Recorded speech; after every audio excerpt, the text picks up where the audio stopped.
continuamos la noche de los investigadores. Ahora hablamos con la profesora Carmen Lozano, que nos va a hablar desde el punto de vista de la ecología acuática sobre el litoral malagueño. Profesora Lozano, en primer lugar, ¿qué es un ecosistema marino?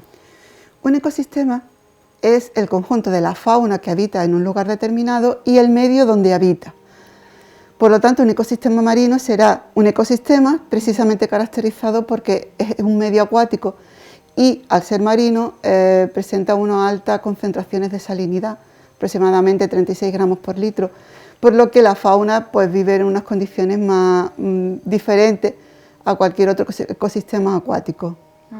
Y en el caso de Málaga, ¿qué podríamos encontrar en el ecosistema marino de Málaga más allá de lo que quizás podamos ver a simple vista? Bueno, lo que vemos a simple vista es obvio, vemos pues, los moluscos que encontramos en la costa, peces, algas, corales. ¿Qué es lo que no podemos ver? Lo que no podemos ver es toda la fauna y flora que tiene un tamaño, son microorganismos, es decir, fundamentalmente el plancton, que vive en la columna de agua y que vive dependiendo flotando a la deriva en la columna de agua. El plancton está compuesto tanto por zooplancton como por fitoplancton. Es decir, plancton vegetal, aunque son algas y no exactamente vegetales, y el fitoplancton, que es el plancton animal, que está compuesto pues, por medusas, crustáceos, huevos, larvas, todo lo que tiene origen animal. ¿Y tendrían algunas características quizá que se pueda reseñar de esta fauna y flora que compone el ecosistema? Bueno, la principal característica es que estamos en la base de la cadena trófica, es decir, forma parte de la alimentación no solo de los organismos macroscópicos que podemos encontrar en el mar, sino que también forma parte de lo que nosotros podemos utilizar para la alimentación o para la formación de otros productos, por ejemplo, para productos farmacéuticos. Y por otro lado, el fitoplancton es muy importante porque son animales son plantas, perdón, no son animales, son seres fotosintetizadores. Eso significa que al hacer la fotosíntesis utilizan el CO2 que hay en la atmósfera y producen oxígeno. De hecho, aunque se le ha dado muchísima importancia a que preservemos los bosques porque son los pulmones del planeta y demás, lo que no se le da tanta importancia y sí deberíamos reivindicar es que el fitoplancton produce el 50% del oxígeno del planeta y además recicla entre un 50 y un 70% del CO2 que hay en la atmósfera. Esto contribuye mucho a regular el efecto invernadero, es decir, el CO2 es uno de los principales gases de efecto invernadero y por lo tanto está regulando la temperatura del planeta y el clima del planeta. Tiene entonces un papel clave, importantísimo. Clave, fundamental. Sí, totalmente. ¿Y qué técnicas utilizan para su estudio?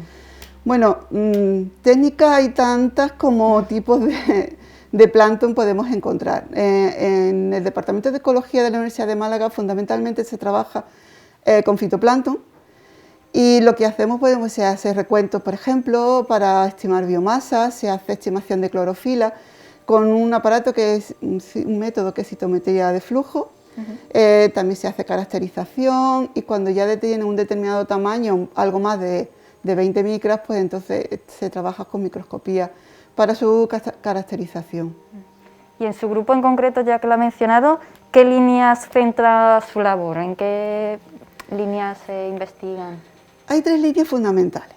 Esta es la de ecología marina y limnología, es decir, estudiamos sistemas acuáticos que no son marinos, lagos, ríos, embalses. Por un lado, que es una ecología más básica, luego está la de biotecnología y la de ecofisiología. En ecología marina y limnología se está estudiando, por ejemplo, uno de los estudios que se están realizando en la actualidad es cómo en los embalses se recicla o se produce CO2 y metano. Son dos gases muy importantes para el efecto invernadero y hay que tener en cuenta también que los embalses es un sistema antrópico, son lagos artificiales, están creados por el hombre. Por lo tanto, es muy importante ver cómo están actuando en la absorción de CO2 o la liberación de CO2 y fundamentalmente liberación de metano, puesto que está liberando grandes cantidades de metano a la atmósfera. Y eso también ayuda a entender mejor cómo se está regulando la cantidad de gases de efecto invernadero, sobre todo CO2 y metano, como he dicho, y cómo afecta eso al cambio climático.